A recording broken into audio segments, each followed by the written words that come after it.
Hello everyone, welcome back to my channel Mamta multi creations. Friends, बारिश का मौसम सब जगह लगभग आ ही गए हैं। तो बारिश के मौसम में गार्डन में बहुत सारे काम होते हैं और बहुत सारे प्लांट भी लगाने होते हैं। तो इस समय आप लोग गार्डन के लिए कुछ कुछ शॉपिंग कर सकते हैं। अगर आप लोगों की ज़रूरत हो तो कुछ चीज़ आप लोग अपने गार्डन के लिए मंगा कर रख सकते हैं या तो मार्केट जाकर ला भी सकते हैं। देख सकते हैं कि कोई चीज़ जो नीम खली वगैरह ये सारी चीज़ें होती है कि हमारे पौधों में देना ज़रूरी होता है ताकि मिट्टी में फंगस वगैरह ना लग सके।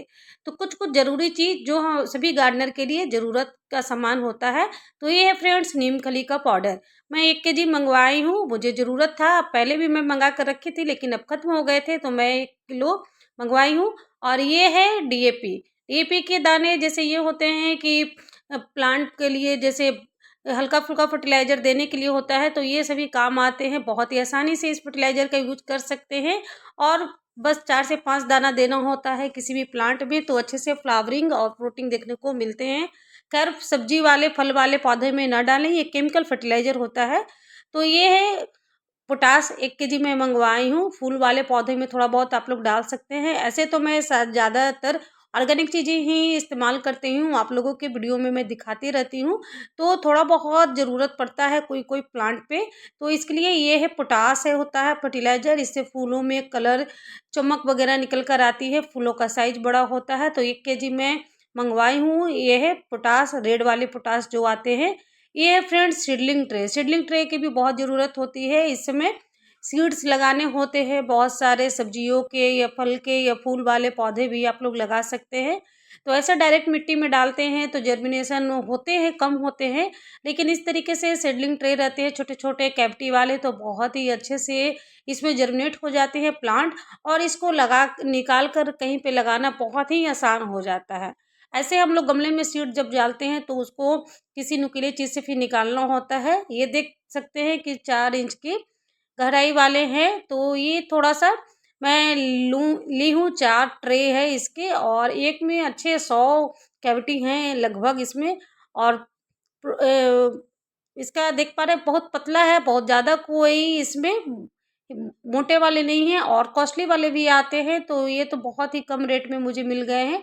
बगल में ही एक है ये नर्सरी यहाँ पे, तो ये वो भी अपना मँगवाए थे किसी काम के लिए, तो मुझे तो ये 10-10 रुपए में 1 ट्रे मिल गए हैं। और ये फ्रेंड्स कोकोपीट भी बहुत ज़रूरत पड़ते हैं हमारे गार्डन में, ख़ास करके जब ठंड के पौधे आते हैं तो हम लोग जब हैंगिंग प्लांटर लगाते हैं, तो हैंगिंग प्लांटर के लिए मिट्टी बिल्कुल हल्की होनी चाहिए। तो उसके लिए ये कोकोपीट काम आता है। कोकोपीट का यूज़ फ्रेंड्स हम लोग करते हैं किस तरीके से, उसका भी एक स्पेशल वीडियो आप लोगों के साथ शेयर करूँगी। लेकिन देख पा रहे हैं ये 5 केजी का कोकोपीट है, मुझे 280 रुपए में मिला है। 5 केजी का ये ब्रिक है। इसको जब आप लोग पानी में धोएँगे तो बहुत सारा ये बन जाता है। तो इसको डायरेक्ट इस तरीके से यूज़ नहीं करना होता है। इसको आप लोग 2-3 पानी से धुल कर ही, सुखा कर तभी यूज़ करें। क्योंकि फ्रेंड्स ये समुद्र की तरफ उधर बनता है तो इसमें नमक वाले पानी होते हैं जो हमारे पौधे को खराब कर सकते हैं। तो इसको 2-3 पानी से धुल कर इस तरीके से सुखा कर ये कोकोपीट रेडी कर आप लोग रख लें। जिस दिन देखें कि बारिश का मौसम ना हो, उस दिन आप लोग धुल कर 2-3 पानी से इस तरीके से सुखा कर स्टोर कर रख लें और फिर मिट्टी में आप लोग मिला सकते हैं। इससे मिट्टी में मॉइस्चर भी मेंटेन रहते हैं और मिट्टी भी बहुत ही हल्की बनती है। तो इस सब चीज़ों के लिए ये यूज में आता है। ये है एक मैं मँगवाई हूँ प्रेशर पंप। पहले वो तो मेरे पास थे लेकिन 3-4 सालों से उसको मैं यूज़ कर रही हूँ तो वो थोड़ा बहुत ख़राब हो गए हैं। मैं आगे दिखाऊँगी। और ये है 2 लीटर का मैं मेजरमेंट में मँगवाई हूँ। इसका 1 लीटर का भी आता है, 1.5 लीटर का भी आता है, ये 2 लीटर का मँगवाई हूँ। ये मुझे मिला है 200 में। मैं लोकल मार्केट से ही मँगवाई हूँ। यहीं पे एक नर्सरी है, उनके पास मैं गई थी तो वो बोले कि मैं लाकर दे दूँगा सारा चीज़ घर पे ही। तो वो घर पे ही ले आए हैं। तो ये मुझे 200 रुपए में मिला है। एक इसका 1.5 लीटर का था, वो मुझे 150 में मिल रहा था। पहले जो मैं यूज़ करती थी 1.5 लीटर का ही था, तो ये मैं 2 लीटर का मँगवाई हूँ और ठीक है, मुझे तो अच्छा लग रहा है। इसमें और भी कलर कॉम्बिनेशन थे, तो मैं ऑरेंज और ग्रीन कलर का कॉम्बिनेशन मँगवाई हूँ। नोज़ल है तो इसमें इस तरीके से 4-5 जो मतलब कि प्रेशर वाले चाहते हैं तो उस तरीके से, और ये ऐसे चाहते हैं तो इस तरीके से, जो भी आपको यूज़ के अनुसार है। इसका जो यहाँ पर पुश बटन है, इसको फ्रेंड्स आप लोग या तो ऐसे दबा दबा कर भी निकाल सकते हैं, और एक ये होता है कि इसमें आगे की तरफ फंसा देंगे तो फिर आपको बार बार दबाने की ज़रूरत नहीं पड़ेगी। यहाँ पर इस तरीके से दबा देंगे तो देख पा रहे हैं बिल्कुल ये दबते रहेंगे, निकलते रहेंगे पानी। ये नया फीचर मैं इसमें देखी हूँ, और इस तरीके वाला मैं यूज नहीं की हूँ, तो मैं ये मंगवाई हूँ, मुझे तो अच्छा लगा। और पहले जो यूज करती थी मैं, ये 4-5 सालों से इसका मैं यूज कर रही हूँ, ये भी बहुत अच्छे चले। ये 1.5 लीटर के थे, तो ये तो मैं उस समय 200-250 में खरीदी थी, तो ये भी अच्छे चल रहे थे, 3-4 साल चले हैं। लेकिन इसका नोजल अब कभी-कभी ख़राब हो गए हैं, देख पा रहे हैं। तो कभी-कभी निकलते हैं, कभी नहीं निकलते हैं, तो इसीलिए मैं मंगवाई हूँ वो। तो मुझे उसका भी ठीक लग रहा है, और ये भी काम कर ही रहे थे अभी तक, लेकिन अच्छे से उतना काम नहीं कर रहे हैं, कभी निकलते हैं कभी नहीं निकलते हैं। तो 3-4 सालों के यूज के बाद ये थोड़ा सा ख़राब हो गया है, इसलिए मैं ये ली हूँ। 200 रुपये में मुझे मिला है। रेट बताइएगा फ्रेंड्स कि कैसा मिला है, कहीं ज़्यादा प्राइस तो नहीं लिया है। मुझे तो ठीक लगे, क्वालिटी भी बहुत अच्छे है, हार्ड है, प्लास्टिक है, अच्छा है। देख पा रहे हैं कोकोपीट का यूज इस तरीके से धुल कर आप लोग रख लेंगे तो इसका यूज बहुत सारे कामों में होता है। इस तरीके का इसमें फंगिसाइड पाउडर मिलाकर आप लोग कोई भी सीड्स वगैरह लगा सकते हैं, किसी भी मिट्टी में मिला सकते हैं, ताकि आपकी मिट्टी बिल्कुल हल्की सी तैयार हो। हैंगिंग प्लांटर में जब हम लोग प्लांट लगाते हैं तो उसके लिए मिट्टी बिल्कुल हल्की बनानी होती है, तो इस बात का ध्यान रखें। कोकोपीट का यूज करना है आप लोगों को तो बिल्कुल 2-3 बार पानी से अच्छी से धुल कर सुखा कर तो ही यूज करें। देख पा रहे हैं कि इस तरीके से सीडलिंग ट्रे जो लाए हैं, तो या तो पूरा ट्रे का अगर आपको यूज करना हो, रखने का जगह हो, खुला स्पेस हो, तो आप लोग पूरे ट्रे का यूज कर सकते हैं। नहीं तो इस तरीके से जितना आपको यूज करना हो कैंची से कट कर ले, बहुत ही आसानी से कट हो जाते हैं, बिल्कुल एकदम पतला सा है। और इसमें कोकोपीट भरकर आप लोग इसको पहले गीला कर ले, और फिर इसमें जो भी सीड्स लगाना हो आप लोग बहुत ही आसानी से लगा सकते हैं। जब इसमें सीड्स जर्मिनेट होते हैं तो इसको रीपॉट करना बहुत ही आसान हो जाता है। जैसे 1-2 सीड आप लोग ये हर कैविटी में डालेंगे तो इसको निकालना आराम हो जाता है। ये फ्रेंड्स अडेनियम के सीड्स अभी ही मैं हार्वेस्ट की हूँ, तो ताज़ा-ताज़ा ही है, तो इसे मैं लगा दे रही हूँ। जितने जो 8-10 है लगा कर इसमें रखती हूँ, इसका रिज़ल्ट मैं आप लोगों के साथ शेयर करूँगी। तो ये सारी चीज़ों का रहने से हमारे गार्डनिंग में थोड़ा-सा आसानी हो जाता है, और बहुत कॉस्टली कोई चीज़ नहीं है। ये तो आप लोगों को दुकान में मिल जाएँगे, 20-30 रुपए में भी ट्रे मिल जाते हैं, उसमें भी बहुत सारी कैविटी होती है। तो ये सारी चीज़ें जो रहती है तो हमारे गार्डन के लिए बहुत ही उपयोगी है, और बहुत ही आसान बना देती है। तो अगर आप लोगों को ज़रूरत समझ में आए तो आप लोग ले सकते हैं, मुझे ज़रूरत लगी तो मैं इसको ली हूँ। और ऐसे भी आप लोग जर्मिनेट कर सकते हैं, ऐसा नहीं है कि बिना ये चीज़ रहने से आपको सीड्स जर्मिनेट नहीं होंगे, ऐसा कुछ नहीं है फ्रेंड्स। लेकिन था तो मैं इसको, मुझे मंगवाना था तो मैं लेकर आई हूँ। और इस तरीके से आप लोग ऊपर से कोकोपीट का हल्का सा लेयर डाल देंगे, और फिर हल्का सा स्प्रे आप लोग कर देंगे पानी का, तो ये फिर सीड अच्छे से जर्मिनेट हो जाते हैं।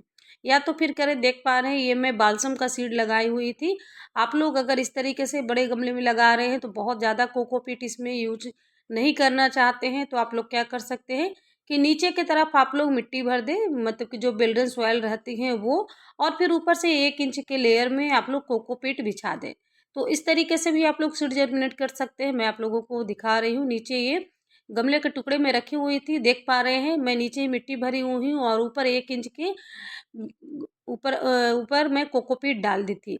तो कोकोपीट का काम ये होता है कि थोड़ा-सा मॉइस्चर को होल्ड कर कर रखता है, जिससे हमारे सीड्स वगैरह अच्छे से जर्मिनेट हो जाते हैं, फिर उसको निकाल कर रीपॉट करना बहुत ही आसान हो जाता है। तो इस तरीके से भी आप लोग कर सकते हैं। देख पा रहे हैं कि मैं सीड्स को जर्मिनेट की हुई हूँ, ये भी बालसम के ही हैं, तो मैं अब इसको रीपॉट करने जा रही हूँ। इसमें मैं बहुत सारे सीड्स डाल दी थी, तो इसका भी रिज़ल्ट बहुत ही अच्छा मिला है। ये मैं कुछ टमाटर के सीड्स और सब शिमला मिर्च का सीड्स डाली थी, तो वही की हूँ। नीचे में हल्का-हल्का सा मिट्टी डाल दी हूँ, ऊपर में 1-1 इंच का लेयर में कोकोपीट का डाल देती हूँ। तो इस तरीके से जर्मिनेशन हो जाते हैं, और अभी तो ख़ैर बारिश का महीना है सब जगह, तो ये सारे काम बहुत ही आसानी से जर्मिनेट वगैरह हो जाते हैं। चलिए फ्रेंड्स, कुछ मैं फूल दिखा रही हूँ आप लोगों को अपने गार्डन के। ये है फर्स्ट लव का प्लांट, बहुत ही अच्छी फ्लावरिंग होती है इसमें, येलो कलर के गुच्छों में, येलो पांडा के नाम से भी इसे जाना जाता है। परमानेंट प्लांट होते हैं ये, बहुत ज़्यादा गर्मी में इसे थोड़ा सा छायादार जगह पे रखें। बारिश का मौसम और हल्का सा ठंड का मौसम बहुत ही अच्छा होता है इसके लिए। फूल इसमें इस तरीके से गुच्छों में खिलकर आते हैं।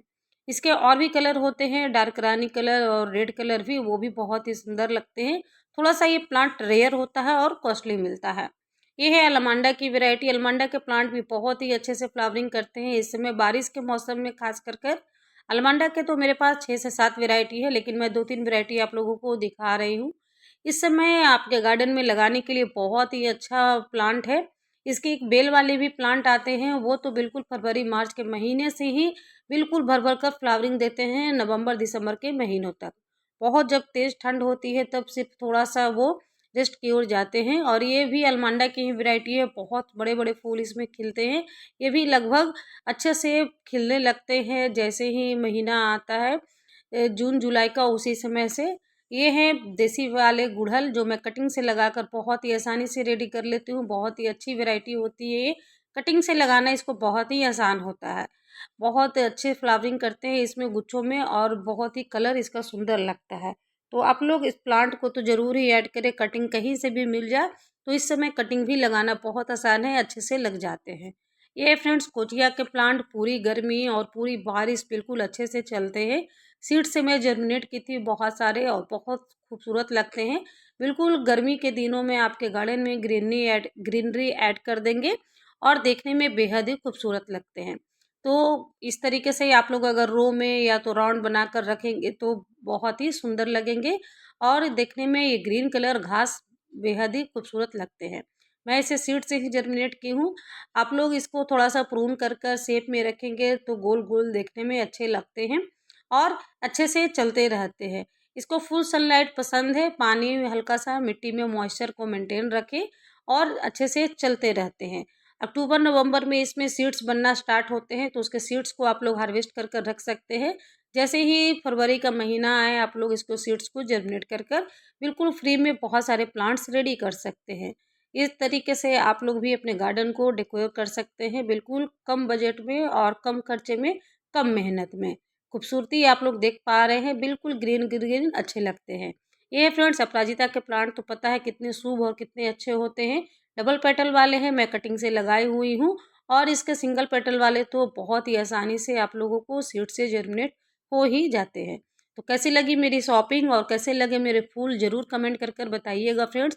अगर वीडियो थोड़ी सी भी आप लोगों को अच्छी लगी होगी तो ज़रूर से ज़रूर लाइक कर दीजिएगा, और अगर चैनल पर पहली बार आए हो तो चैनल को लाइक करना बिल्कुल भी, सब्सक्राइब करना बिल्कुल भी नहीं भूलिएगा। तो thanks for watching my video dear friends. Bye bye, take care and happy gardening.